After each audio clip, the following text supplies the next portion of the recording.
Bismillahirrahmanirrahim. Assalamualaikum warahmatullahi wabarakatuh. Innal hamdalillah nahmaduhu wa nasta'inuhu wa nastaghfiruh wa na'udzu billahi min shururi anfusina wa min sayyiati a'malina may yahdihillahu fala mudilla lahu wa may yudlil fala hadiya lahu wa asyhadu an la ilaha illallah wahdahu la syarika lahu wa asyhadu anna Muhammadan 'abduhu wa rasuluh. Amma ba'd. Alhamdulillah dapat kita berkumpul lagi pada kuliah kita pada kali ini setelah lama kita bercuti. Dan sebelum ni Ustaz Aziz Sobri yang menggantikan sesi ni dengan Ustaz Sulaiman Nubah, masya-Allah. Hari ini kita sambung kitab kita. Saya rasa pada muka surat 20 tu Ustaz 19 atau awal lagi 7 lagi. Ya, 7. Masya Allah. Okey, slow kita gerak dalam kitab ni. Kita masih lagi dalam bab berkenaan dengan ciri-ciri golongan yang selamat. Kalau kita tengok sifat golongan yang selamat pada muka surat 5 tu, manhaj. Apakah jalan manhaj? Manhaj ni sikap, cara berinteraksi, metodologi. Ini semua manhaj. Kalau kita ni bila kita buat satu benda, dia ada manhaj, ada kaedahnya. Macam orang belajar akaun, dia ada manhaj akaun. Bila orang belajar matematik, ada kaedah dia. Begitu juga dalam beragama ni, dia ada manhaj, ada kaedah beragama yang betul. Bila kaedah beragama tu tak betul, maka banyak perkara dia jadi tak betul. Contohnya manhaj akidah, dia kata dia tidak mengambil Quran dan sunnah. Dia beragama tapi dia kata dia tak nak ambil Quran, maka itu bukan manhaj yang betul.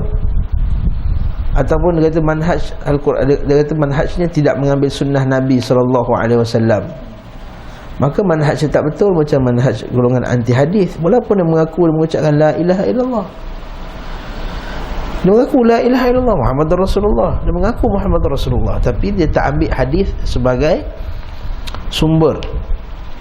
Ataupun golongan yang menjadikan akal itu lebih tinggi daripada hadis Nabi SAW. Walaupun dia mengucapkan la ilaha illallah Muhammadur Rasulullah, tapi manhaj, cara dia beragama tak betul. Bila cara beragama tak betul, apa kesan dia?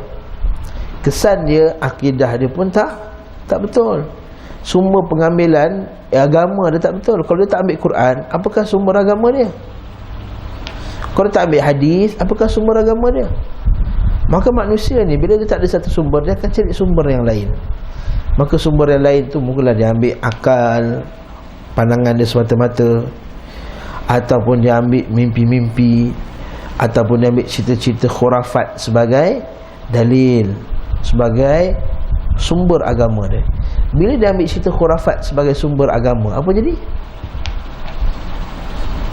Terpesong, akidahnya terpesong, amalannya terpesong. Kita ambil contoh yang mudah. Bila sebahagian orang kita, orang Melayu kita, percaya pada benda khurafat.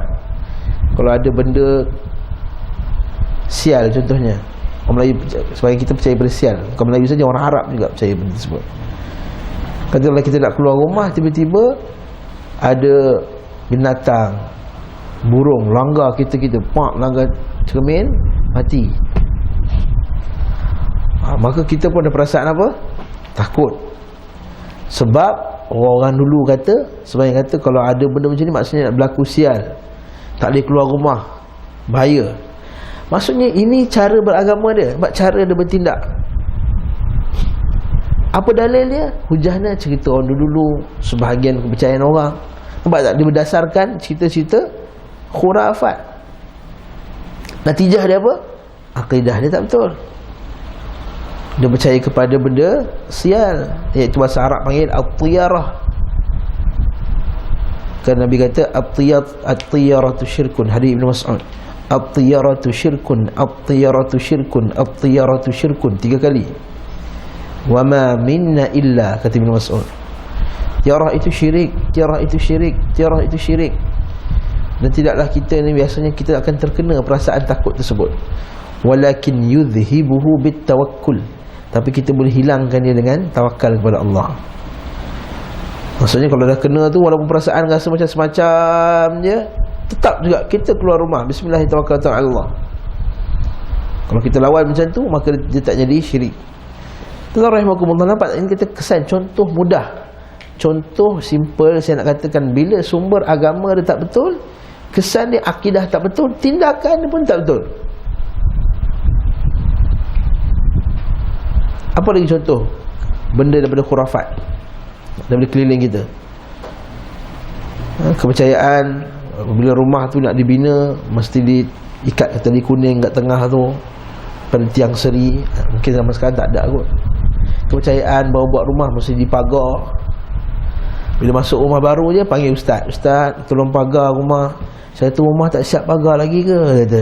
"Dah siap dah pagar." Habis tu nak pagar apa lagi? Saya kata. Rupanya kena pagar. Pagar-pagar tak ada. Tak ada istilah memagar-magar rumah ni, tak ada.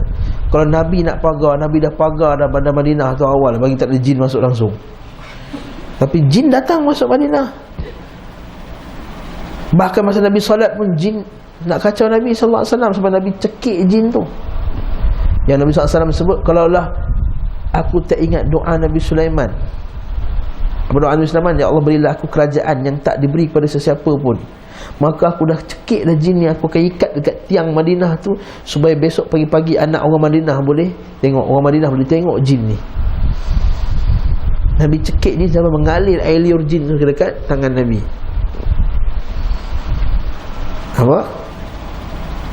Macam boleh masuk hatta dekat Baitul Mal kan, Abu Hurairah yang jaga harta Baitul Mal, yang jin masuk. Kita baca surah apa, ayat kursi tu kan, kisah ayat kursi tu, jin yang menyamar jadi orang. Tak ada pagar-pagar. Habis tu nak pagar macam mana? Pagar dengan sunnah Nabi, baca Qul Huwallah, baca Al-Baqarah. Bukan tabur beras sana sini, tabur tabur garam, tabur beras. Jin takut garam ke? Macam tu kalau orang banyak makan garam, jin takut dekat dia. Barakallahu fikum. Kat sini bukan. Nak pagar ni, kata apa kesan ni? Kesan kepercayaan kepada sebahagian kisah. Orang ramai kata kalau nak buat, kita pagar. Kita percaya, maka kesan dia, natijah dia apa? Kita akan buat tindakan yang salah, tindakan yang membazir wang, tindakan yang menyalahi sunnah Nabi SAW. Dan banyak lagi lah. Sebab itulah Syekh Muhammad bin Abdul Wahab At-Tamimi ada satu kitab nama dia Masailul Jahiliyah, masalah-masalah sikap orang jahiliyah.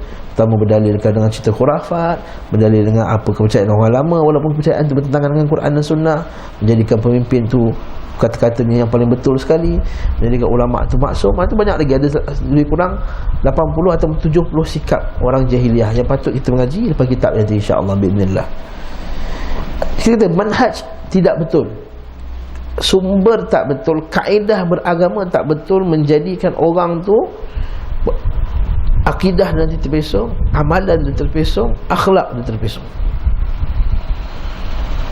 Sebab itu penting kita kena tahu manhaj ini. Dan kita dah, kalau kita ulang kaji baliklah, kita nombor 1, golongan yang selamat adalah golongan yang serta berpegang teguh pada manhaj Rasulullah dan sahabat. 1. Yang kedua, golongan yang selamat akan kembali kepada Quran dan Sunnah ketika dalam perselisihan. Nombor 3, golongan yang selamat tidak mendahulukan perkataan seseorang. Maksudnya golongan yang selamat tak menjadikan kata-kata manusia itu lebih tinggi daripada Quran dan Sunnah Nabi SAW. Kalau ada manusia yang lebih tinggi kata-kata daripada Quran dan Sunnah, habislah. Sebab siapakah manusia yang lebih tinggi itu? Jadi setiap puak ada manusia yang lebih tinggi. You know tak?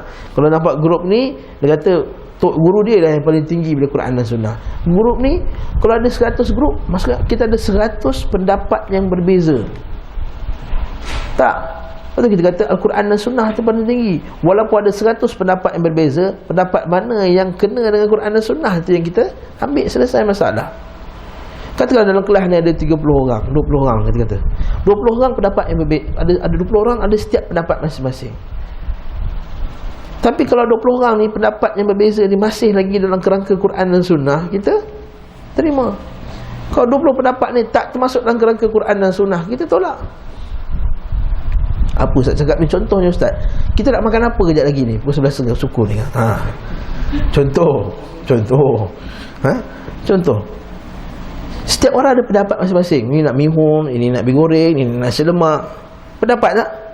Tapi selagi mana kerangka pendapat itu terbawa dalam Quran dan Sunnah, tak menyalahi Quran dan Sunnah, kita terima. Nasi lemak, okey, kita bincang masalah tu, masalah ni kita bincang. Tapi kalau seorang dia nak makan benda yang haram, contohnya nak khizir panggang pagi ni tu sebelah suku, kita tak boleh menyalahi Quran dan Sunnah. Tak, yang beri cadangan ni ialah orang yang paling alim di kalangan kita, ataupun orang yang paling tua di kalangan kita. Tak boleh, sebab dia menyalahi Quran dan Sunnah.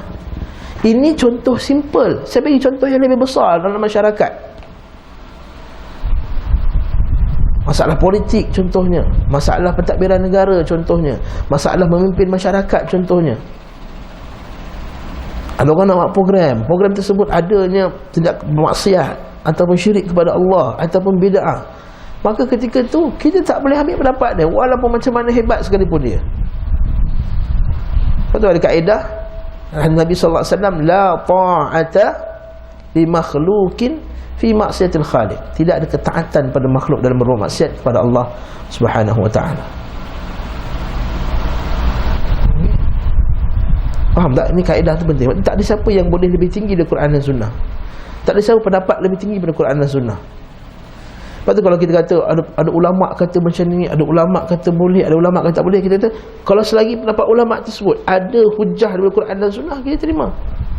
Sebab kalau kita kata asal ada je ulama yang cakap, ada ulama kata tak wajib pakai tudung.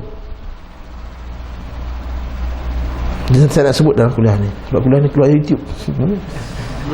Ada ulama yang kata tak wajib pakai tudung, sedangkan itu dah pada ijma' di kalangan para salafus salih bahawa ada tak wajib pakai tudung, tak wajib pakai hijab. Ada ulama menghalalkan istighasah, iaitu memohon kepada si mati, sedangkan benda tersebut hampir ijma' di kalangan salaf tak boleh buat benda tersebut. Kalau setakat kita kata ada pendapat, semua benda dalam dunia ni ada pendapat yang berbeza, yang pelik. Ada ulama halalkan riba, ada ulama halalkan riba. Kalaulah kita kata riba, bunga, bunga riba, bukan ingat apa? Karibab. Karibab bukan, menghalalkan riba. Ni apa kariba? Kariba tahu? Ni karibab, mana ulama menghalalkan riba? Banyak ulama majoriti menghalalkan riba, insya-Allah. Okey. Kita kata tadi riba. Kalaulah kita sikap kita kata asalkan tak apa, ada pendapat yang kata boleh. Macam kita kata tak boleh, sebenarnya kita ni bertawassul dengan orang-orang saleh, tak disunahkan bertawassul dengan orang saleh. Bertawassul dengan orang saleh maksudnya kita kata, ya, kita jumpa, kita pergi kat kubur orang soleh tu, wahai Syekh fulan dan fulan, kami datang dari jauh ni, datang berjumpa engkau, tolonglah sampaikan hajat kami kepada Allah, sampaikan salam kami kepada Rasulullah. Kita tak boleh, diharamkan. Tapi kalau dia kata ada pendapat ulama kata boleh, asal ada pendapat dia kata boleh, kita kata banyak ulama yang tersilap dalam memberi pendapat. Lepas tu kata Imam Az-Zahabi rahimahullah, zallatul alim. Kalau kita ni mengikuti zallatul alim, kalau kita ni ikut segala kegelinciran ulama, kita jadi zindik. Contoh, ada ulama kata tak pakai hijab, kita ambil pendapat ni. Ada ulama kata belanja dalam rumah boleh, kita boleh pendapat ni. Ada ulama kata aurat lelaki perempuan, aurat tu sebenarnya aurat yang besar saja, iaitu tutup yang bawah dengan tutup yang atas je. Kalau lelaki yang itu je. Maksud kalau kita nanti datang kuliah lepas ni semua pakai seluar pendek pun tak ada halnya.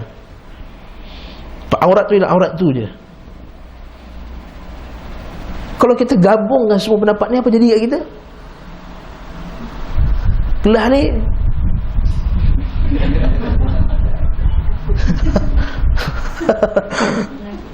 menakutkan.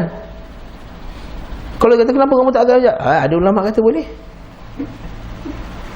Kenapa ustaz kau seluar pendek ni ngajar? Ada ulama kata boleh.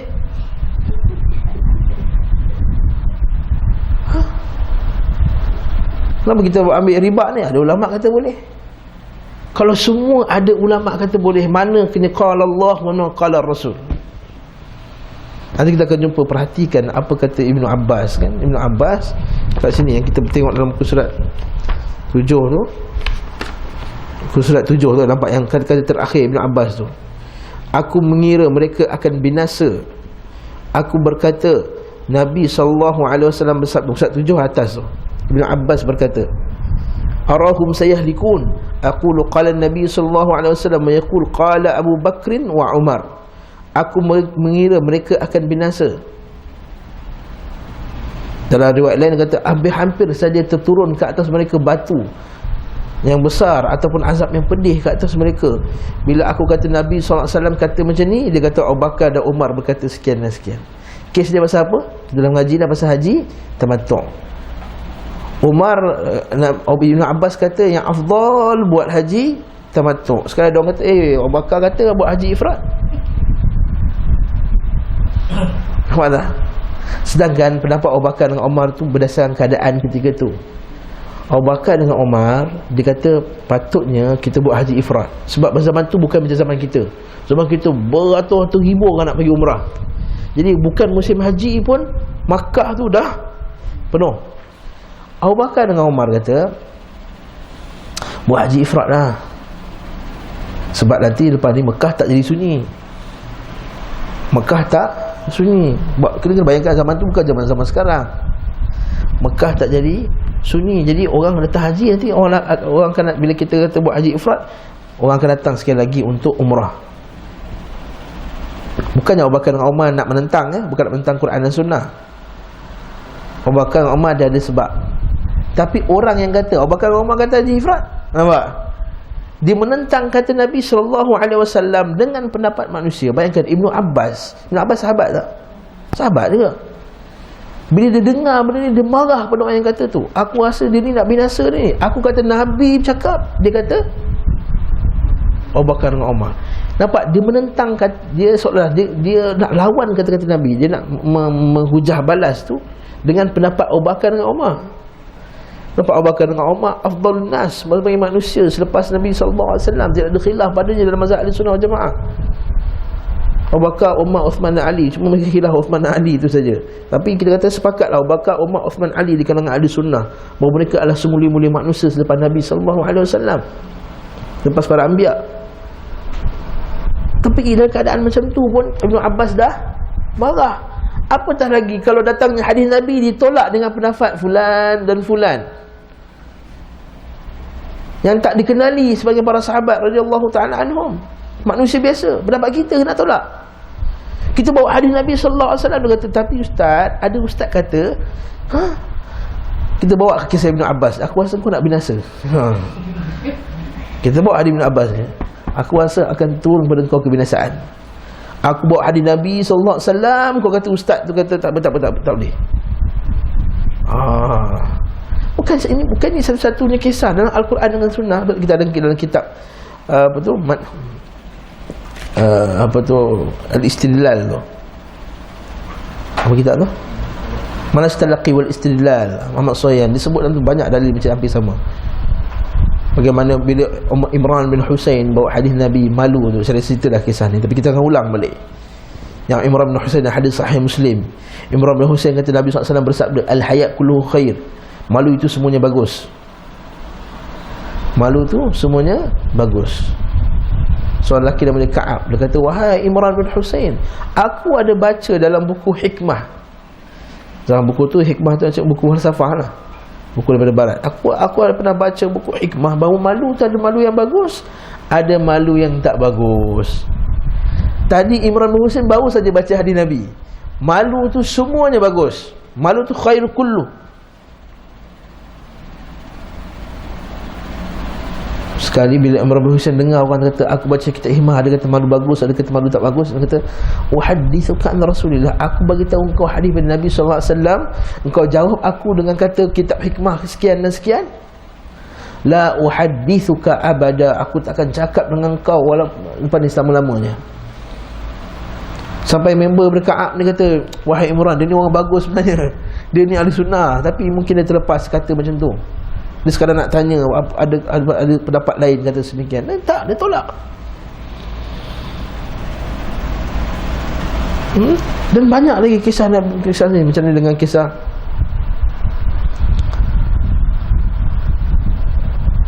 Zubair tu, seorang sahabat Nabi Ibn Umar yang mengajar di Masjid Nabawi. Disebut pasal masalah Al-Jahannamiyun. Al-Jahannamiyun maksudnya golongan yang masuk neraka, lepas tu dia keluar masuk syurga pula. Orang Khawarij yang datang ke Madinah zaman tu, orang Khawarij ni yang tak percaya yang orang buat dosa besar akan kekal dalam neraka.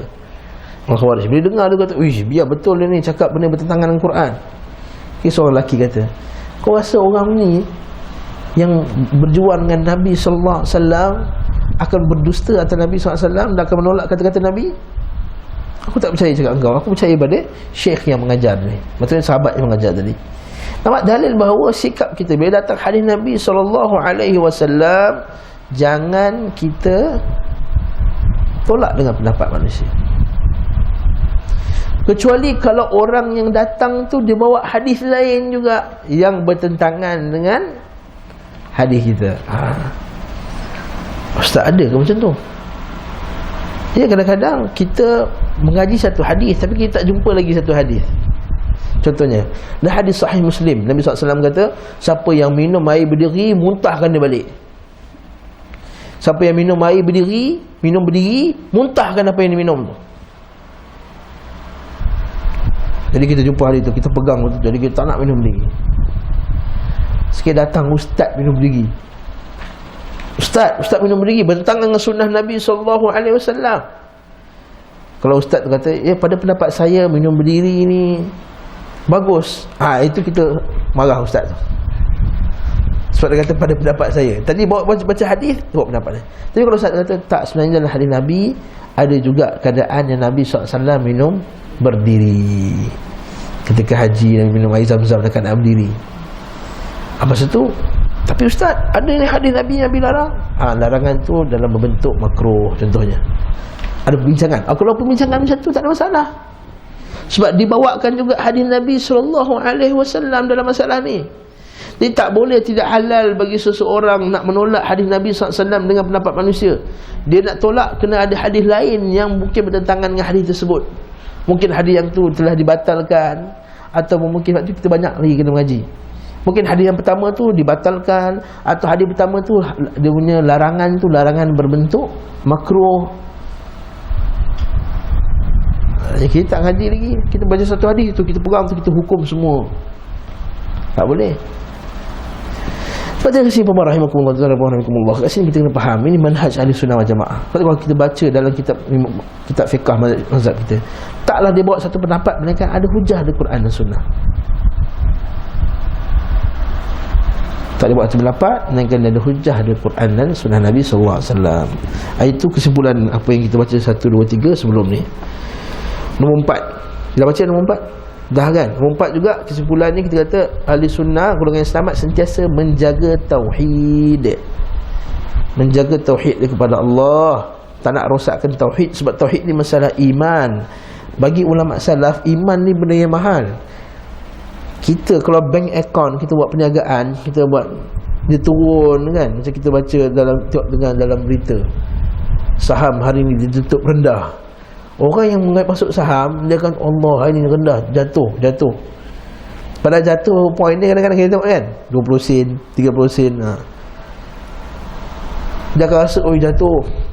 Ataupun kita, anak kita sekolah biasa dapat markah 90, sekali satu hari dia ni dapat 81.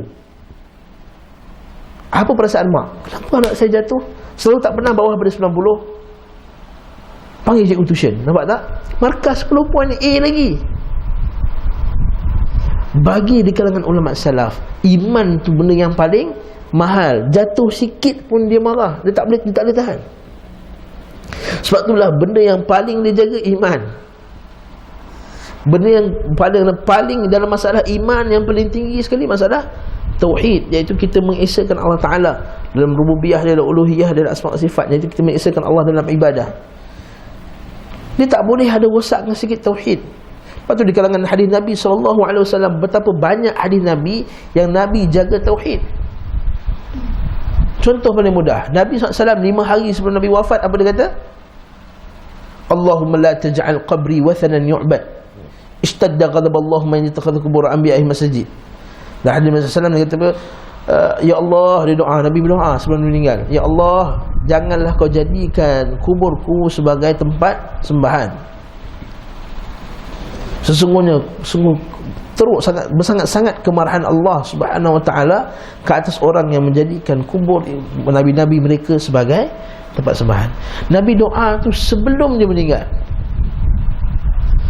Kemudian sebelum tu lagi Nabi sebut pula berkenaan dengan, ya Allah, dia kata sesungguhnya seburuk-buruk makhluk kan, ketika Ummu Habibah ni pernah pergi ke Habsyah. Bila dia pergi Habsyah, tempat negeri itu negeri Kristian, dia pernah tengok gereja-gereja yang cantik.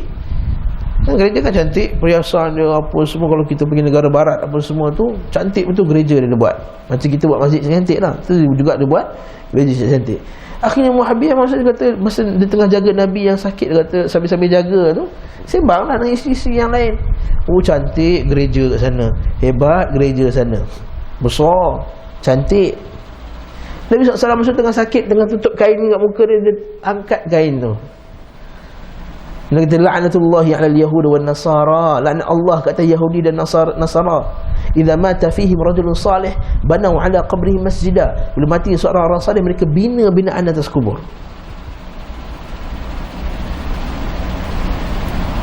Ulaika syirrul khalqi indallah, mereka itu seburuk-buruk makhluk di sisi Allah. Nampak? Dalam keadaan Nabi tengah sakit tu beberapa hari tu, dalam masa lebih kurang 15 ke 20 hari tu, lebih kurang 2-3 hadis yang Nabi sebut pasal jangan jadi kubur tempat sembahan, jangan jadi kubur tempat sembahan, jangan jadi kubur tempat sembahan. Sehingga Aisyah radhiyallahu anha, lepas Nabi SAW wafat, kan kubur Nabi dalam rumah Aisyah kan.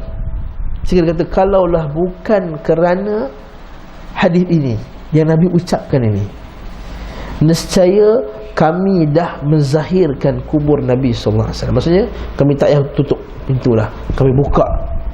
Sebab apa? Kecintaan orang kepada Nabi SAW. Tapi sebab adanya larangan Nabi tadi, menunjukkan bahawa bahayanya menjadikan kuburan itu sebagai tempat sembahan, Aisyah tutup rumah dia, dia tak buka. Dia tak buka rumah dia.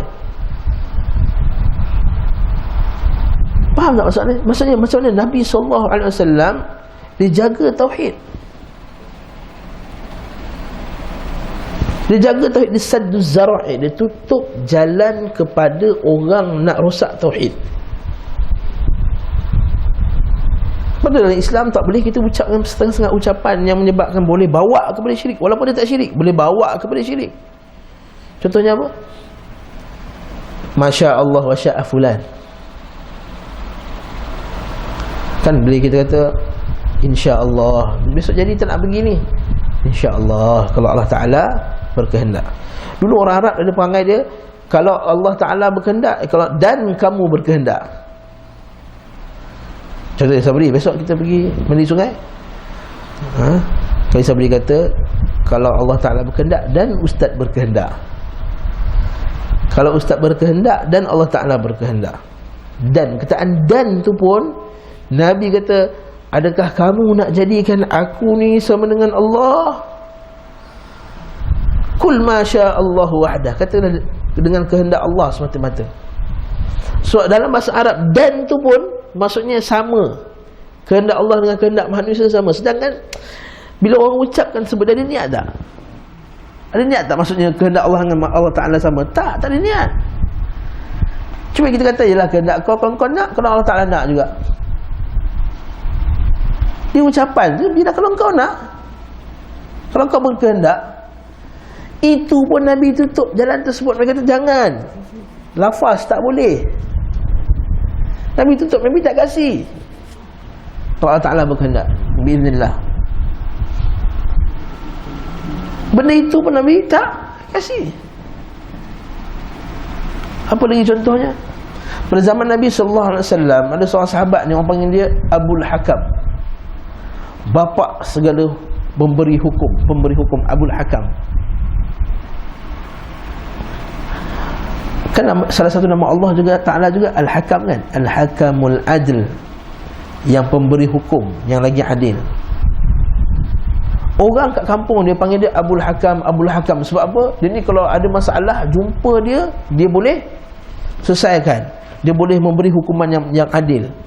Sampai dekat kampung dia orang bagi dia gelaran Abul Hakam. Sampai kat Nabi sallallahu alaihi wasallam, Nabi kata, "Kau ada anak tak?" Ada. Dia sebut anak perempuan tu. Tak ada anak lelaki lain tak? Ada. Maka engkau adalah Abu sekian dan sekian. Saya tak ingat nama dia.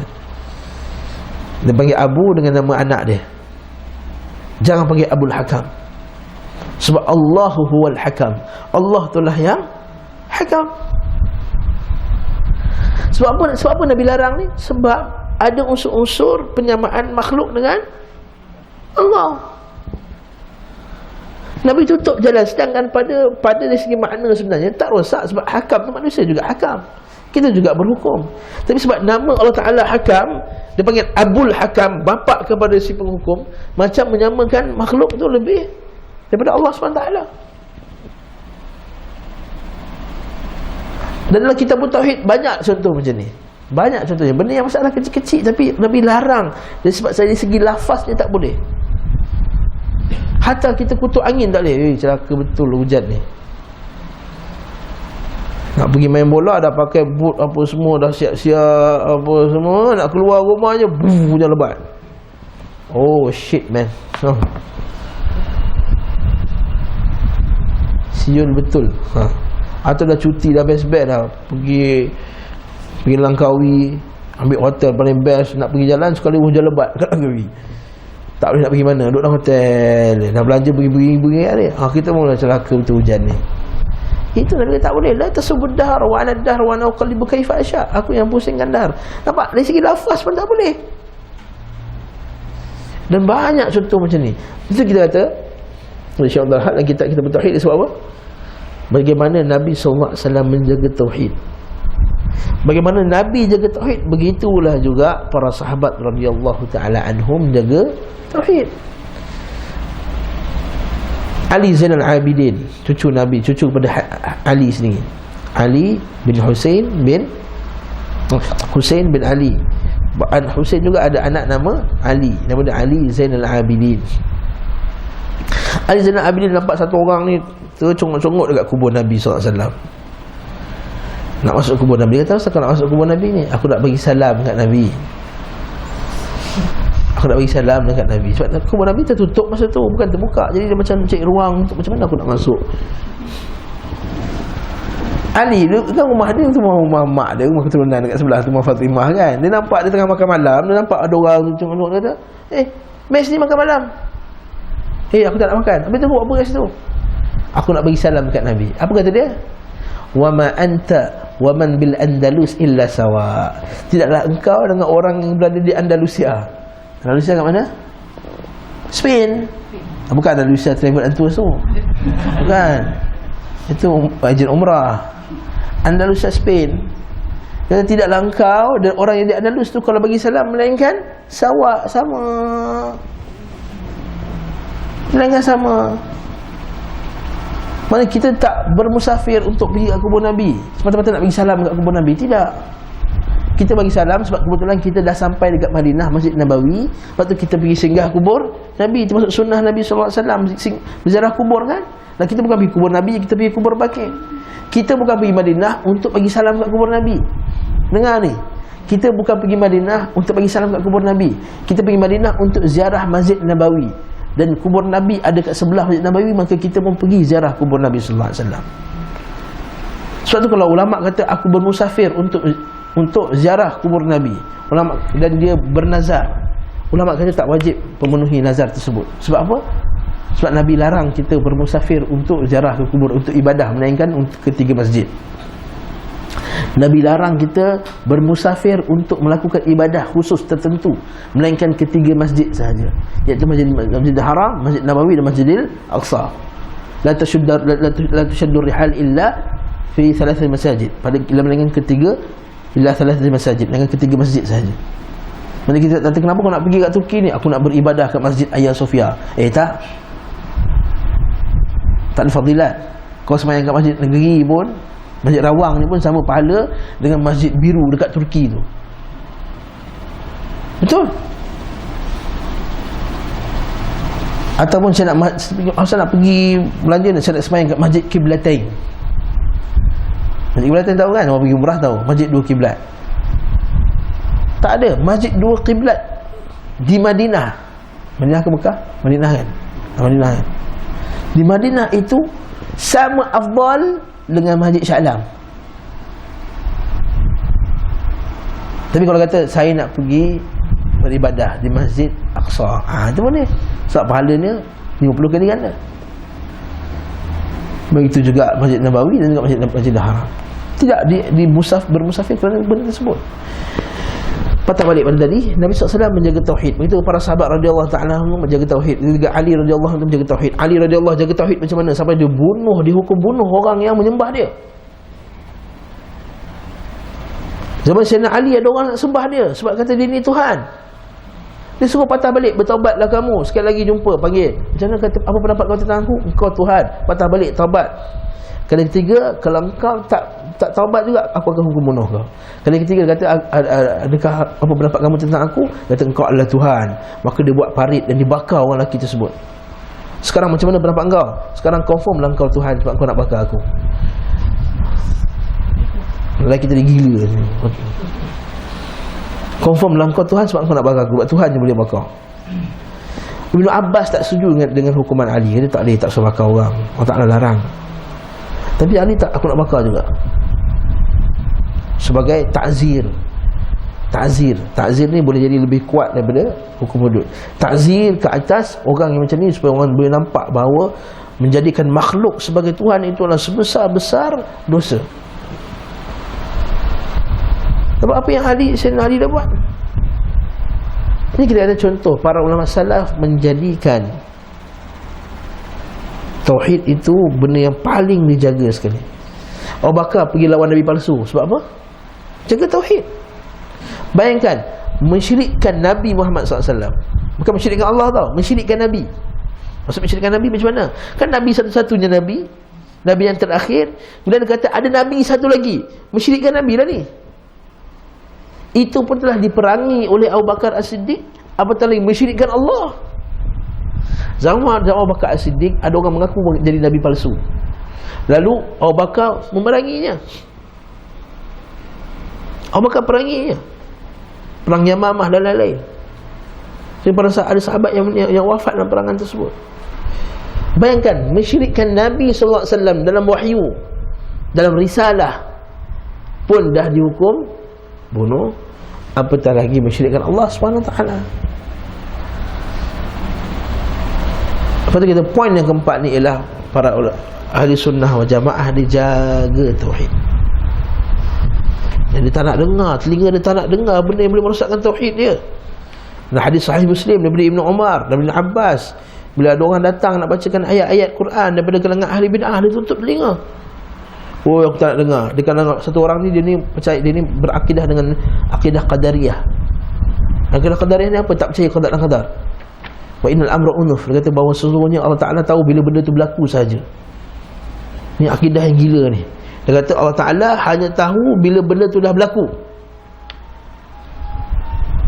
Ini syirik, kufur kepada Allah.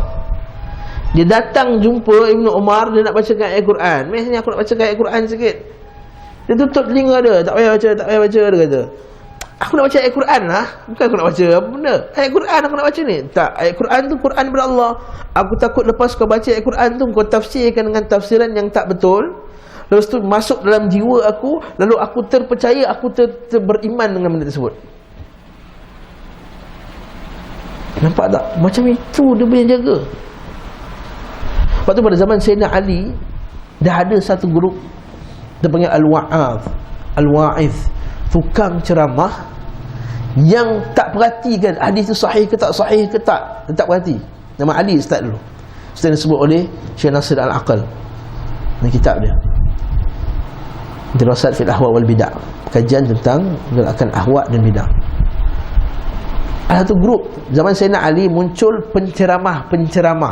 Nak bagi tahu ni, bagi zaman kita pun kena musibah ni. Muncul penceramah yang tak perhatikan hadis tu sahih ke tak sahih, satu. Yang kedua, bawa kisah khurafat Yang ketiga, bawa kisah yang bertentangan dengan akidah yang sahih, bertentangan dengan amalan yang telah sabit dalam ahli sunnah wal jamaah. Zaman tu Ali tangkap dan penjarakan mereka ni. Bahkan sampai Sayyidina Umar pun dah ada dah. Tangkap dan penjarakan orang yang ceramah yang tak betul ceramahnya. Ini ada ustaz kita yang sebut, siapa yang menceritakan tentang kebaikan Zulkaidah, maka dia akan masuk ke dalam syurga. Kan ada hadis tersebut, hadis palsu. Yang lebih teruk dulu tu yang baru-baru ni. Siapa yang bersama dengan isteri dia pada malam 1 hari bulan, nanti anak dia anak yang bodoh, bengak, balul. Siapa yang mendatangi isteri dia pada malam 14, nanti anak jadi gay, pondan, LGBT. Siapa datang anak 15, jadi bodoh, jahatnya lebih kurang. Siapa datang malam 30, mana malam pertama 1 bulan, malam 14 bulan. Ulama' dah sebut dah semua dalam kitab, dia kata. Kitab mana ni? Rupanya kitab dia rujuk tu kitab Tajul Muluk agaknya. Dengan selamba dia kata, Nabi dah sangat, sebab tu Nabi suruh puasa 14, 15 dengan 16. Sebab nak dia punya, nak turunkan syahwat dia. Itu waktu siang bang. Allah Ta'ala kata dalam Quran, pada bulan Ramadan pun malam boleh buat.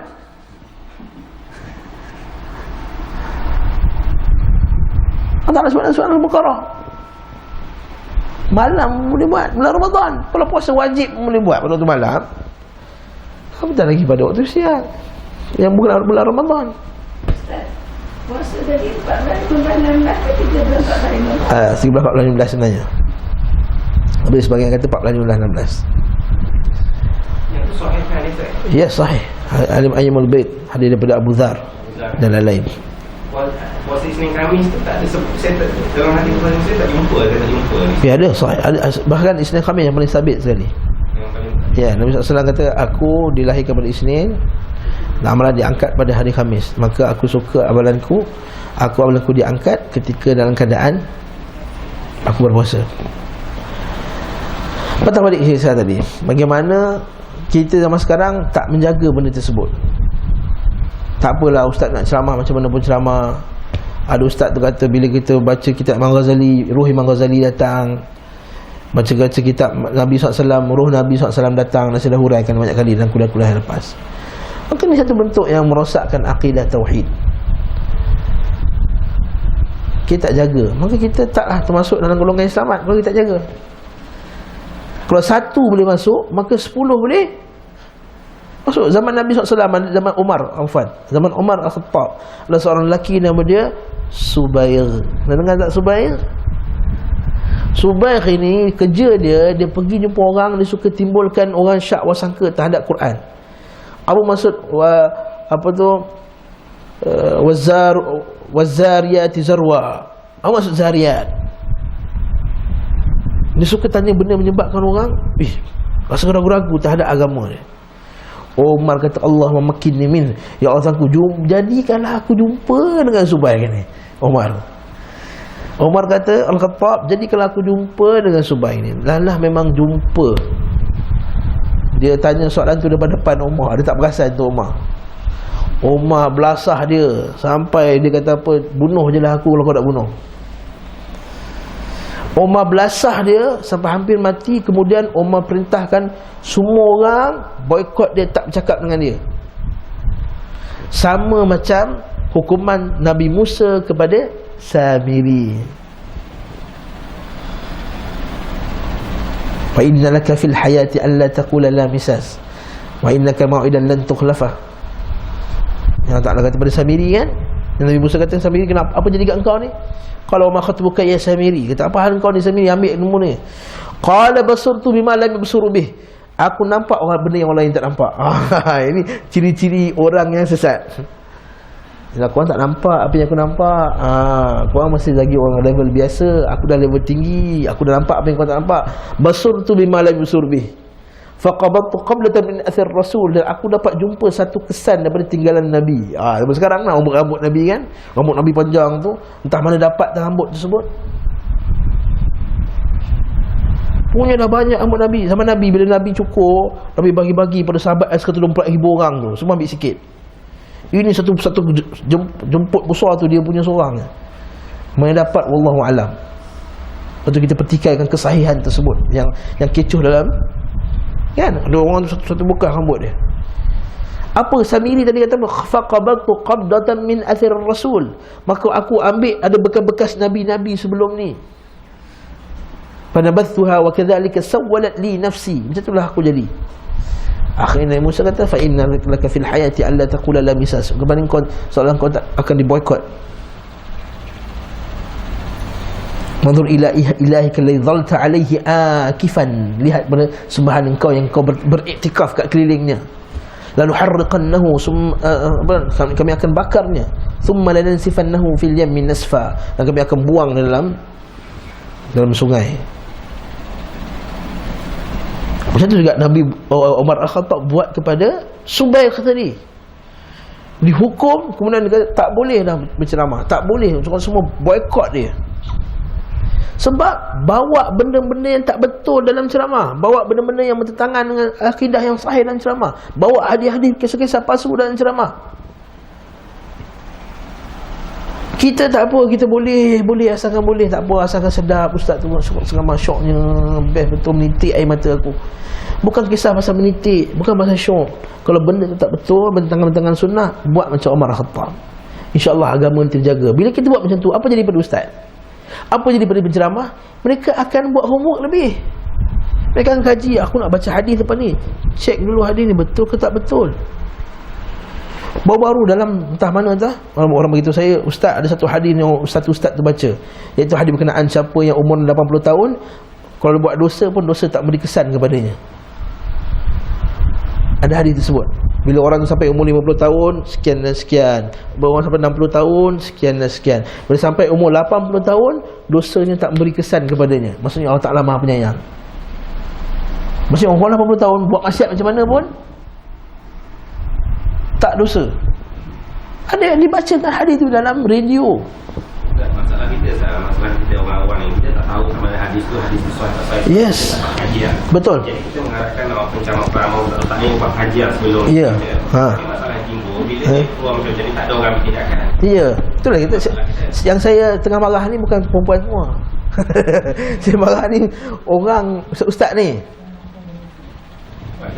Ustaz kau ya betul. Ya, betul, sah. Tak berani orang tanya, orang tak boleh tanya. Betul. Tapi patutnya kita kena tanya. Patutnya kita kena tanya. Ustaz, boleh tak ustaz bagi tahu hadis ni, yang ustaz ceramah ni hadis nombor apa dalam kitab apa? Macam yang tadi yang saya sebut tadi, yang malam pertama dapat yang ni, malam 14 dapat ni, dapat anak jadi bondan apa semua. Ustaz boleh tak ustaz kata ada ulama cakap kan, sebut nama ulama yang sebut tu. Saya nak buat kajian sikit, saya nak tanya mufti, saya tanya ni, betul tak? Nampak pelik sangat ustaz. Lepas tu mesti dia takut, ataupun lepas tu dia hentam kita. Itulah dia ni, orang sombong dia kata. Kalau yang kurang Qillatul Adad kata, inilah dia. Orang ajar dia tanya kita balik. Tak apa, at least depan ni dia takut. Kita kena tanya, meminta dalil bukti itu adalah sunnah Nabi SAW. Bahkan sunnah para sahabat radhiyallahu ta'ala anhum. Para sahabat pun tanya Nabi, bila Nabi nak suruh pindah dekat perang Badar, nak pindah kemah kan, para sahabat kata, ya Rasulullah, ini daripada Allah Ta'ala ke daripada sahabat? Para sahabat dia tersebut, dia cek. Aisyah tanya, ya Rasulullah, Nabi kata dalam satu hadis, Nabi kata apa? Man nuqishal hisab uzib, man nuqishal hisab uzib. Siapa yang dibincangkan hisabnya, maka dia akan diazab. Sekali Aisyah kata, ya Rasulullah, bukankah dalam Quran kata wa yawma yuhasabu hisaban yasira, setiap orang akan melalui hisab, yang beriman ke tak beriman. Nabi kata, siapa yang kena hisab, dia akan diazab. Aisyah kata, dalam Quran semua orang kena hisab ya Allah, ya Rasulullah. Dia kata tak, sebenarnya orang beriman innama dzalika ird, sebenarnya orang beriman hanya dibentangkan macam tu je, dia tak dibincangkan kitab dia. Innama dzalika ird, dibentang kitab dia saja, tapi tak dibincangkan. Orang yang dibincangkan tu yang ada masalah. Macam kita saya sebut kan, kalau kita buat karangan banyak salah, see me, betul tak? Cikgu kata see me, betul tak? Jumpa saya. Sebab apa banyak sangat bulat merah. Maknanya dibincang dengan kertas dia. Mari kita bincang dengan kertas jawapan kamu ni, banyak sangat salah. Kalau orang yang betul semua right. Mari sini tengok. Okey. Nampak itu inna wadzalika dibentangkan saja. Manu kasyal izat. Nampak Aisyah tanya. Maknanya orang yang beriman, orang yang beriman beri bentangkan amalan dia mana diterima lah. Kalau amalan dia elok, kita tahu lah amalan dia elok, kita takkan di detail tak. Kenapa? So, dia tak ada salah. Tak, mungkin ada buat salah. Ya, tapi dia hapuskan, dia beri syafaat, dia ampunkan. Jadi macam tu je. Okey, tak apa. Tapi nuqish al-hisab. Kenapa kau tak macam ni, tak solat? Kenapa kau tak solat? Ya Allah, aku tak solat sebab tak ada orang ajar aku. Kat kampung kau ada ustaz. Bila ustaz dia ngajar waktu maghrib, saya kerja. Kenapa kau kerja dalam tu? Nampak dah kan, itu akan dihisab. Kenapa kau buat benda ni? Percaya pada benda sial ni. Kau tak keluar rumah hari tu sebab ada burung terlanggar kau punya kereta. Sebab saya tak tahu. Kenapa kamu tak tahu? Kerana banyak ustaz mengajar akidah kat tempat kamu. Saya tak ada masa. Kenapa kamu tak ada masa? Sebab kamu lain, kamu ada masa. Kamu boleh shopping 3-4 jam. Benda ni kamu tak boleh buat. Setengah jam je, 1 jam je seminggu, 2 minggu sekali ngaji akidah. Allah Ta'ala akan tanya, ini benda ini akan dihisap. Lala sekali dia akan bawa Nabi. Ya tak ada Nabi tak ajar. Wa kadzalika waktu kami ji'na fi kulli ummatin bi syahidin wa ji'na bika 'ala haula'i syahida. Maka kami datangkan Nabi SAW saksi kat atas umat ni. Wahai Muhammad, kau dah ajar ke semua ni? Aku dah ajar dah semua. Nampak? Ini kata jaga tauhid. Saya kata tadi, memang salahnya bukan pada orang awam. Orang awam tak tahu. Salahnya kepada orang yang memegang tampuk agama. Yang problemnya megang tampuk agama tu yang bawa ahli palsu. Di Ramadan, bulan Ramadan, awal Ramadan, di sebuah masjid di Kuala Lumpur, saya sebut masjid mana. Ketua bahagian zon masjid, ketua bahagian yang penyelia semua masjid-masjid dalam zon tersebut. Kuala Lumpur ni ada banyak zon. Jadi setiap zon tu ada satu penyelia. Penyelia tu hari pertama tazkirah Ramadan bawa hadis yang paling dhaif sekali dalam masalah puasa. Dhaif jiddan, sangat-sangat dhaif, dan tak dipakai oleh para ulama, tak sebut. Dan dia tak sebut pun hadis tu dhaif. Kaedah ulama hadis, kalau kita sebut hadis dhaif, kita sebut hadis ni dhaif, lemah. Tak disebut dan diceritakan seolah-olah hadis tu hadis yang sahih. Ini yang benda yang berlaku dalam masyarakat kita. Itu manhaj yang tak betul. Sebab tu ahli sunnah manhaj ni ialah menjaga kemurnian tauhid, jaga akidah betul-betul. Dia macam dia sensitif kepada orang yang buat benda-benda yang merosakkan akidah. Dia jaga orang buat binaan, dia pecahkan binaan atas kuburan. Bukan sebab dengki, bukan. Apa nak dengki? Kalau orang kata, tengoklah ni kerajaan Saudi sekarang, semua benda nak pecahkan. Kau marah Umar Al-Khattab dulu, dia yang pertama sekali tebang pokok.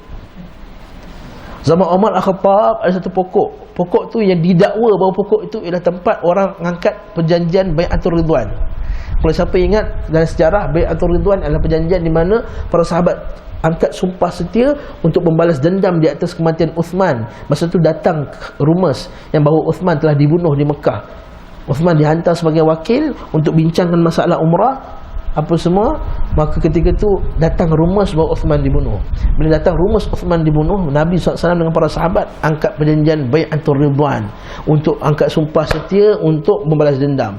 Pokok tersebut dikatakan ada lagi pada zaman Sayyidina Umar. Maka orang pun datanglah berbondong-bondong kat pokok tadi. Kata apa semua sembahyang kat sini ni. Dia tu kalau sampai waktu sembahyang, berhenti sembahyang. Kalau bukan waktu sembahyang, jangan berhenti kat situ, sebab tak ada fadilat bersembahyang dekat pokok tadi.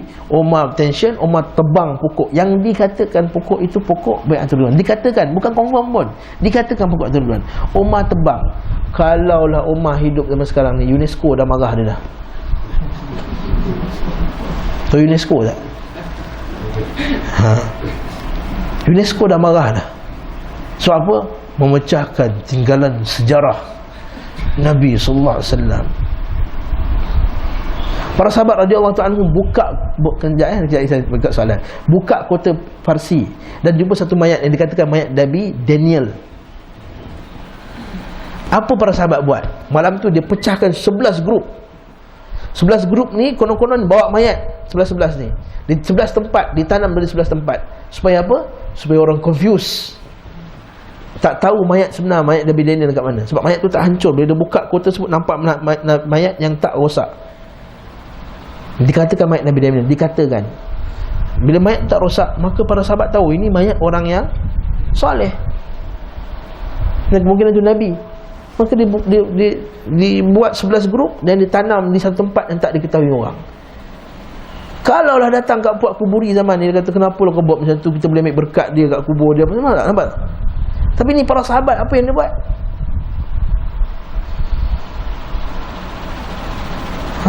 Itu kita kata ini masalah. Kita tak ikut cara sahabat Nabi SAW dalam masalah akidah. Apa puan nak tanya ni? Silakan. Saya nak berbalik kepada puasa tadi. Okey. Sebab kita cari dalam Sahih Bukhari Muslim tak ada pun tentang puasa sunat Isnin Khamis tu. Kenapa tak masuk dalam? Mungkin tak ada, memang tak ada Sahih Bukhari, mungkin dalam Abu Daud, Tirmizi dan lain. Dan kita kena faham, bukan semua hadis sahih ada dalam Bukhari dan Muslim. Kita tak tahu yang mana yang lebih baik pun. Kita buka fiqh sunnah yang kumpulkan hadis-hadis berkenaan dengan ni. Ada kumpulkan semua hadis-hadis fiqh sunnah. Dan Riyadhus Salihin mu ada puasa Isnin Khamis. Dan Riyadhus Salihin mu ada puasa Isnin dan Khamis. Sebab kita kena faham, dalam Sahih Bukhari dan Muslim dia kata, apa kata Imam Bukhari? Aku tak letakkan semua hadis sahih dalam sahihku sebab aku takut orang bosan yang baca kitab aku banyak sangat. Takut bagi panjang sangat kitab dia.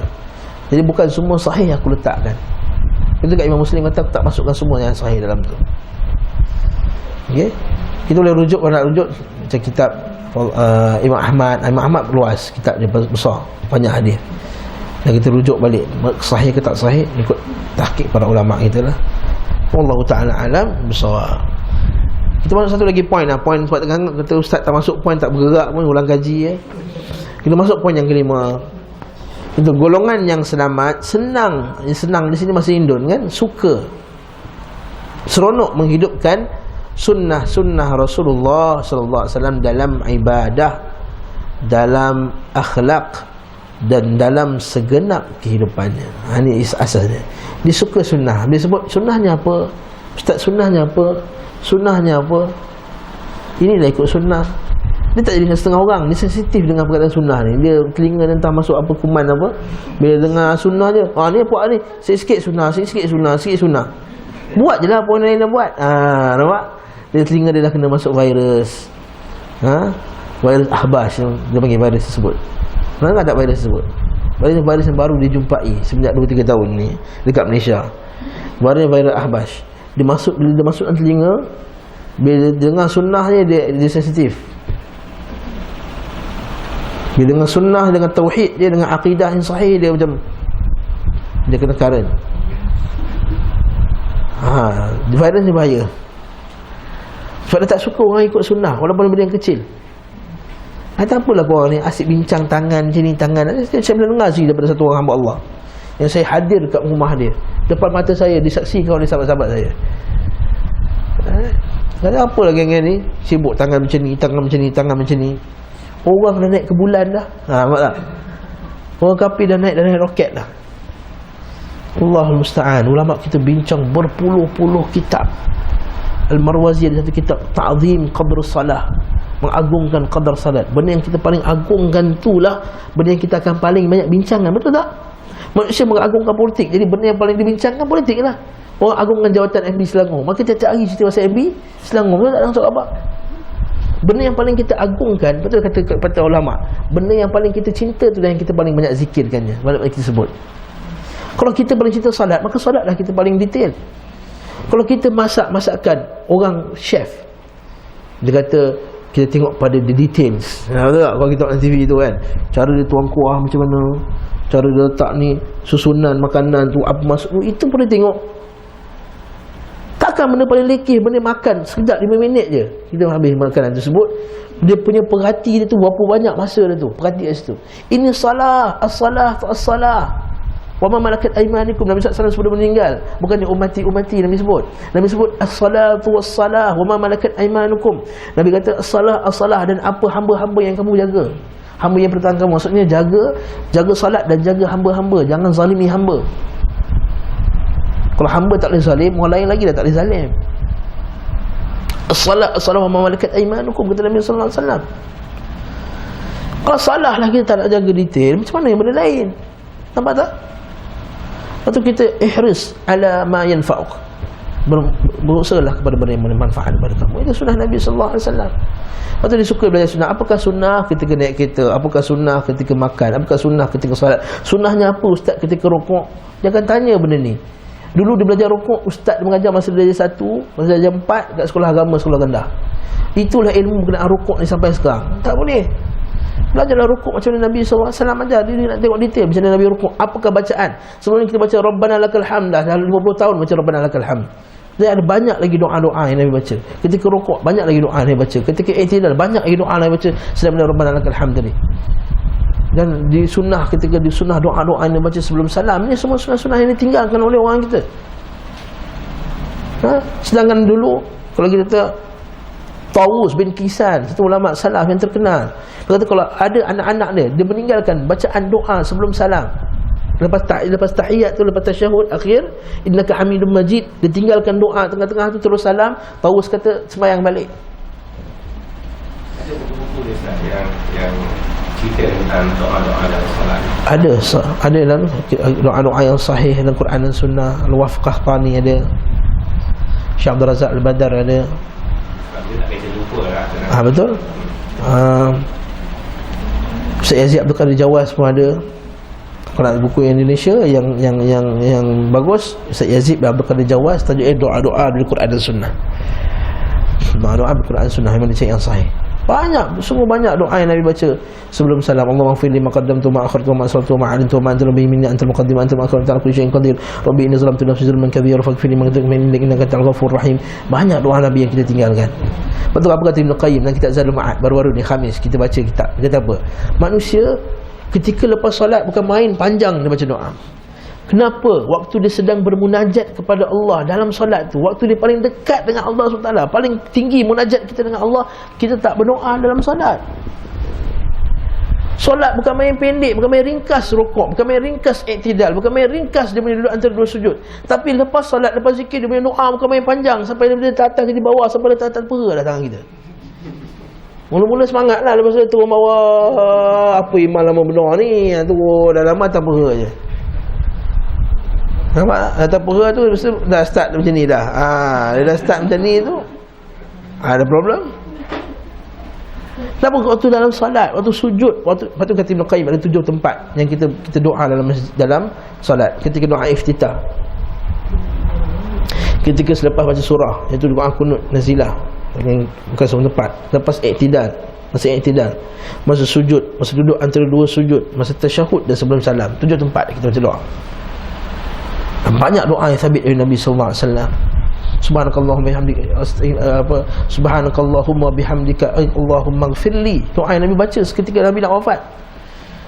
Bila turunnya surah fasabbih bihamdi rabbika wastaghfir innahu kana tawwaban, idza jaa nasrullahi wal fath wa ra'aita an-nasa yadkhuluna fi dinillahi afwaja fasabbih bihamdi rabbika wastaghfir innahu kana tawwaban. Itu ketika orang semua Islam berbondong masuk Islam. Idza jaa nasrullahi wal fath, datang kemenangan Allah, orang Islam banyak masuk Islam.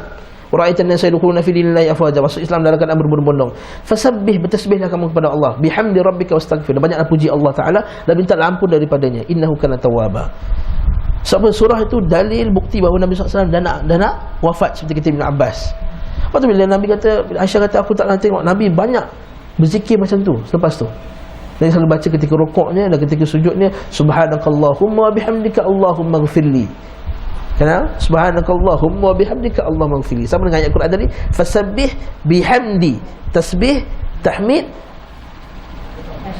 wastaghfir, dan minta ampun. 3. Lepas tu Nabi kata subhanakallahumma bihamdika Allahumma ighfirli. Nabi baca dalam ketika rukuk, ketika sujud, ketika sebelum salam, Nabi baca doa tersebut. Kita tinggalkan sunnah ni sebab kita tak pernah perhatikan sunnah ni, tak pernah baca sunnah ni. Kita buat ni masa solat sunnah saya. Solat fardu pun boleh kalau sempat. Fardu kita sempat tak dia. Lepas tu solat fardu kita cepat sangat, tak macam solat fardu Nabi sallallahu alaihi wasallam. Solat fardu kita tak macam solat fardu Nabi sallallahu alaihi wasallam. Kalau solat fardu Nabi lah bawa zaman ni, saya orang semua tinggalkan masjid tu sebab panjang. Nabi baca surah Qaf ketika solat maghrib. Nabi solat zuhur macam baca surah Sajdah. Imam. Solat zuhur, solat fardu mesti jadi imam. Solat fardu Nabi tak buat kat rumah, Nabi fardu Nabi buat masjid. Nabi solat zuhur macam 30 ayat. Rakaat ketiga dan rakaat keempat 15 macam 15 ayat. Solat asar rakaat kedua, pertama dan kedua 15 ayat. Macam solat ketiga, macam rakaat ketiga keempat solat zuhur. Dan ketiga keempat solat asar separuh daripada 15 ayat, macam 7 ayat macam tu. Tak panjang. Maghrib dah baca surah Qaf. Kata Ibn Qayyim al-Jauziyah dalam kitab Zadul Ma'ad ni, kata apa? Sunnah orang sekarang terlampau memendek-mendekkan solat maghrib sehingga kita baca kuliah dan qul saja dalam solat. Sedangkan Nabi baca panjang. Belum lagi solat sunat, bukan lagi sunat pada solat subuh lagi. Solat subuh Nabi baca panjang. Sehingga Abu Bakar As-Siddiq solat subuh sampai matahari nak terbit. Sebab kata, ya Abu Bakar ni bukankah orang yang melambak-lambakkan solat? Kata, kita tak termasuk dalam golongan ni. Ini sunnah Nabi sallallahu alaihi wasallam. Satu lagi dalam solat ni kita tak buat, kita tak faham atau doa tu. Okey. Kita faham. Yes. Jadi bila kita baca pun kita tak feel. tak rasa. Sebab tu kita ngaji. Sebab tu kita ngaji, kena baca Allahumma rabbighfirli warhamni wajburni warfa'ni wahdini wa'afini wa'afani atau warzuqni. Baca doa betul, Allahumma ighfirli, ya Allah ampunkan dosaku. Macam dah tu, Allahumma ighfirli. Kita buat ighfirli wajbur. Wajbur.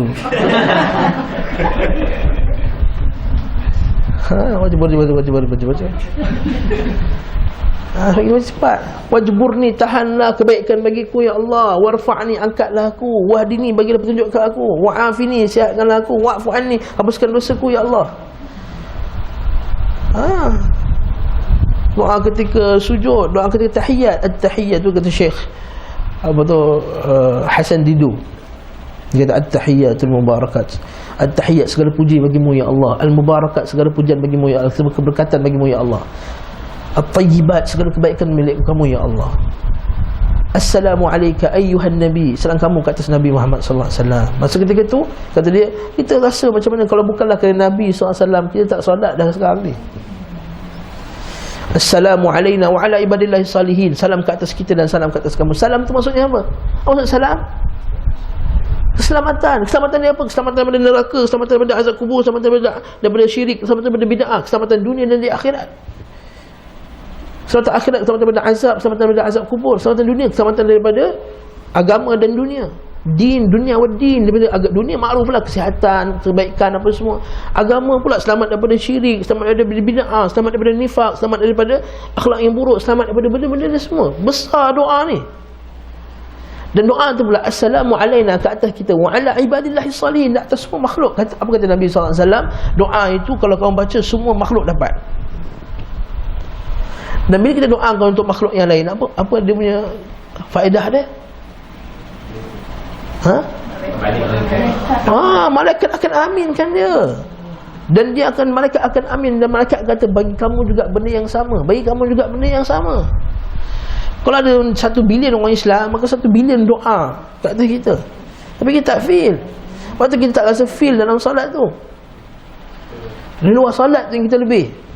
Kalau solat sebab apa? Boleh buat lagu-lagu, boleh buat nangis-nangis apa semua. Lengok-lengok, oh mess ustaz ni. Dalam solat, asyhadu an la ilaha illallah wa asyhadu anna muhammadar rasulullah, asyhadu an la ilaha illallah, cerita ta'rif asyhadu an la ilaha illallah wa asyhadu anna muhammadar rasulullah. Allahumma salli ala Muhammad wa ala Muhammad kama sallaita ala Ibrahim. Apa maksud selawat? Selawat itu, selawat kita ke atas Nabi ialah mendoakan kesertaan Nabi, letakkan Nabi di makam yang tertinggi. Dan selawat Allah ke atas Nabi Muhammad SAW ialah menyebut Nabi SAW di hadapan para malaikat dengan memujinya di hadapan para malaikat. Dan sebut Nabi Ibrahim, dia Abul Anbiya, dia bapa Anbiya. Tak ada Nabi yang datang selepas Nabi Ibrahim, melainkan semua keturunan Nabi Ibrahim AS. Betul macam doa, Allahumma inna a'udzubika min adzabi jahannam wa min adzabil qabr, ya Allah, dari azab kubur, daripada azab neraka, daripada fitnahnya hidup yang mati. Apa maksud fitnah hidup yang mati? Fitnah hidup yang mati iaitu benda musibah yang dibawa oleh orang yang telah mati ke atas kita. Musibah yang telah dibawa oleh orang mati kepada kita. Musibah apa? Musibah dunia dan agama. Musibah dunia contohnya harta yang diberi ditinggalkan, tidak diwasiatkan dengan cara yang betul, maka bergaduh adik-beradik. Itu fitnah dunia.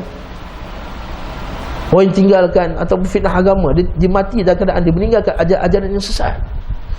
Abu Ya dah mati, sampai sekarang Arqam ada lagi. Itu fitnah orang mati. Wa fitnatul Masih Dajjal, minta lindung pada fitnah Dajjal. Dan Dajjal yang ada dua, satu Dajjal besar, satu Dajjal kecil. Dajjal yang kecil ni apa? Yang penipu-penipu besar adalah hadis ni, yang Nabi sebut dalam hadis Sahih Muslim. Akan datang kepada kamu umatku nanti Dajjalun kadzabun ya'tunakum bi ahadits ma lam tasma'u antum la abakum. Akan datang kepada umat kamu nanti orang yang bawa hadis-hadis palsu yang kamu tak pernah dengar, dan para sahabat juga tak pernah dengar, kamu dan juga bapak kamu tak pernah dengar. Dajjal ni bahaya bersepah-sepah sekarang ni.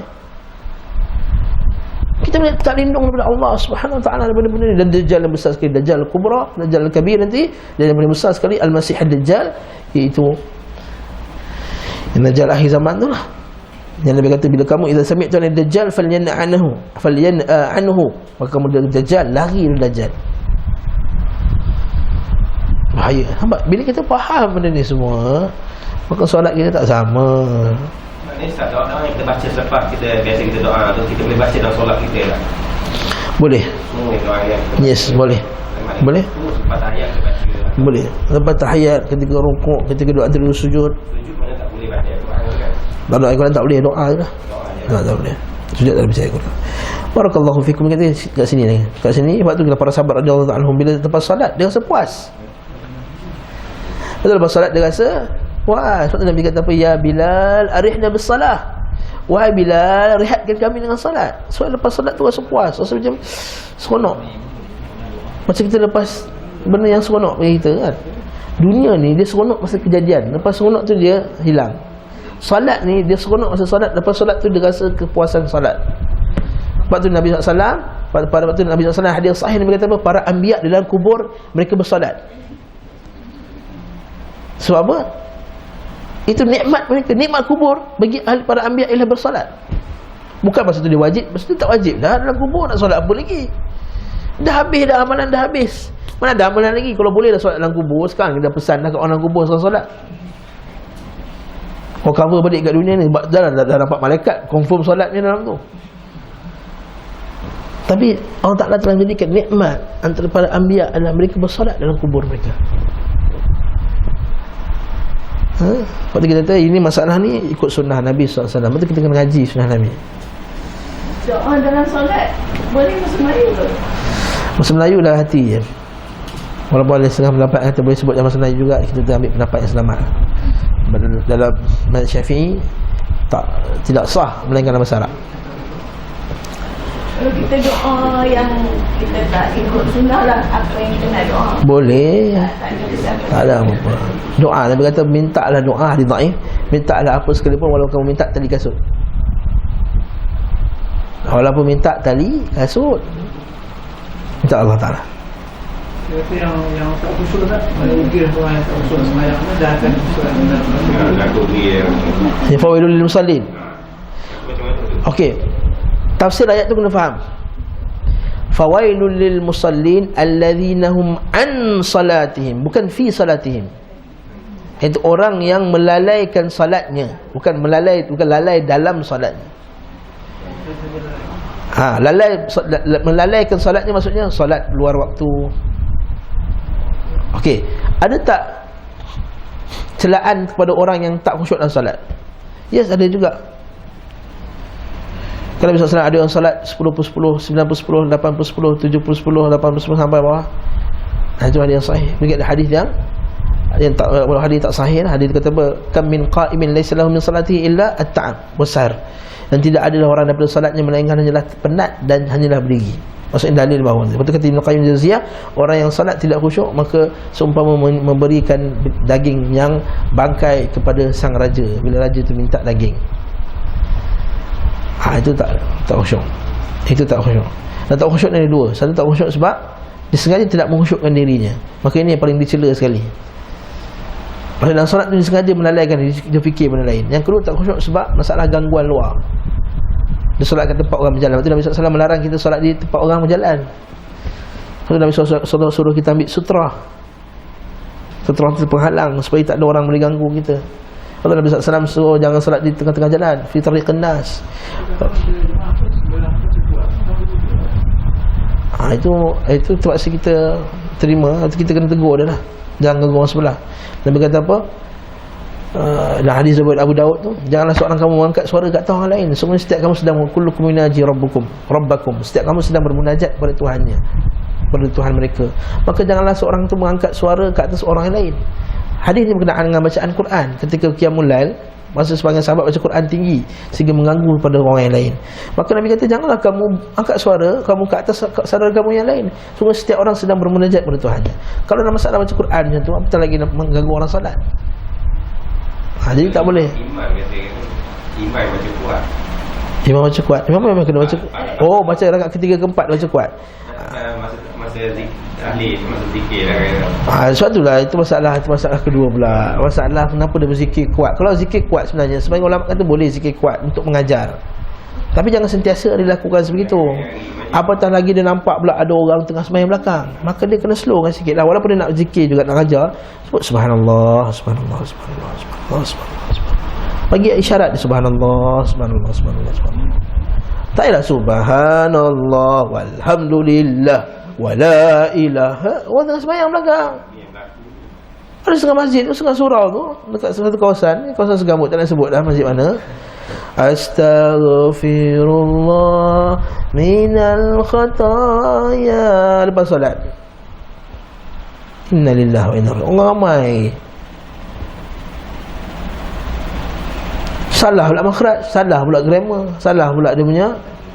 Lagi tengah semayang sakit perut, salah grammar, salah ini, salah apa semua, sakit perut. Kenapa yang masa kita masuk yang imam depan dalam tak dengar dong ayat? Apa dia? Kata masuk masa ikut kan, betul dah tu Allah masuk pun payah ikut gerakan kalau dia baca kuat kan, tak boleh juga. Dia kena baca kuat lah. Kalau imam masbuk kena baca kuat lah. Allahu Akbar, sami Allah liman hamidah. Tak mana dia silap lah, dia tak ngaji betul lah. Dia kena baca kuat. Kadang-kadang dia malu setengah orang. Astagfirullah. Astagfirullah. Dia tengah tulang pada orang. Itu dia, itu cerita dia. Allah Ta'ala alam bisawab. Itu sunnah Nabi. Pada kita kena belajar sunnah Nabi setiap benda. Terutama sekali sunnah. Apakah sunnah yang paling tinggi sekali? Akidah lah. Sunnah Nabi yang paling tinggi sekali akidah. Kemudian ibadah. Ibadah tu kita ngaji. Sebab tu kita ngaji kitab Fiqh Sunnah Mazhab Syafi'i ni. Kita tengok dalil, kenapa kata macam ni, kenapa kata macam ni, kenapa kata ni, dalil. Bukanlah mengikut dalil tu wajib. Mempelajari dalil bukan wajib kata setiap orang. Yang wajib adalah mengikuti Nabi SAW. Faham tak poin saya? Al-Quran wajib tak kena hafal Al-Quran? Tak wajib, dosa kita semua dalam kelas ni tak Al-Quran. Tapi yang wajib ikut Quran.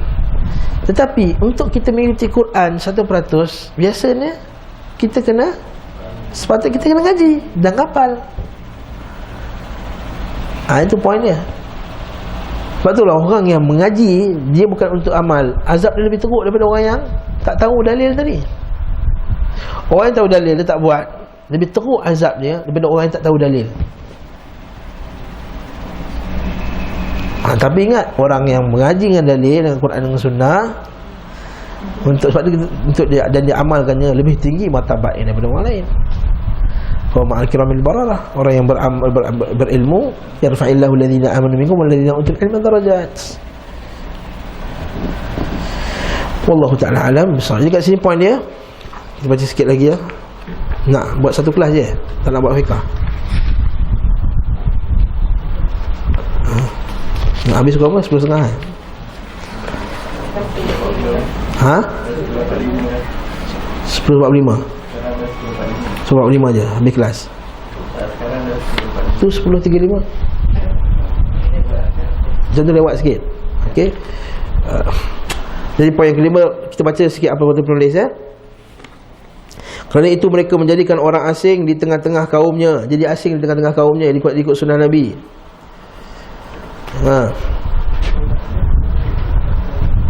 Okay.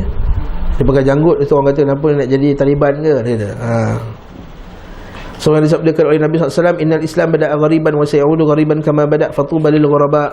Sebenarnya Islam itu pada permulaannya adalah asing dan akan kembali menjadi asing. Itu sunnah Nabi itu akan kembali jadi asing seperti pada permulaannya. Maka beruntunglah, besarlah bagi orang yang asing, yang dagang. Maksudnya untunglah pada orang ikut sunnah Nabi, walaupun jadi pelik orang tengok dia. Walaupun orang tengok dia pelik, dia simpan janggut panjang-panjang. Orang tu kenapa janggut panjang-panjang di Taliban ke? Kalau Ustaz tabligh ke? Tak, aku tak Ustaz tabligh. Aku ikut sunnah Nabi SAW. Nampak? Perempuan pula dah pakai hijab, masya-Allah, tudung labuh. Bukan jadi ustazah tak, bukan jadi ustazah. Ini sunnah Nabi SAW. Okay? Dan riwayat lain disebutkan, fatuba lil ghuraba alladhina yasluhuna idza fasada an-nas. Dan untunglah, besarlah bagi orang yang asing, iaitu orang yang tetap berbuat baik ketika manusia sudah rosak. Buat baik itu maksudnya ikut sunnah Nabi lah.